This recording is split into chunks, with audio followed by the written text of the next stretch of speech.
бактарга курт түшүп атат. Мисалы жаңактарга да курттар түшүп атат. Эмне үчүн бул сиздерге ошо химикатка кирбейт булар?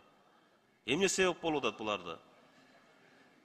Мен азыркы айтып аткан чегиртке менен гана Америкалык көпөлөккө мамлекет каражат бөлүнсө, калгандарын биз дыйкан фермерлердин өзү менен биздин адистерибиз жерлерде кеңеш көрсөтүү менен өздөрү да катышат. Мен сизди түшүнүп атам, жерлерге бөлүп берген. Аз жерлерге бөлгөндө жерлерде бул маселени чечкенге алардын каражаты дагы же болбосо бир жер менен сүйлөшүп химикаттарды алганга деле мүмкүнчүлүгү жок да. Сиздер кандай мына түзүлгөндөн кийин мамлекет болуп, айыл чарбанын министрликтин негизинде түзүлүп турасыздар ушул жерде.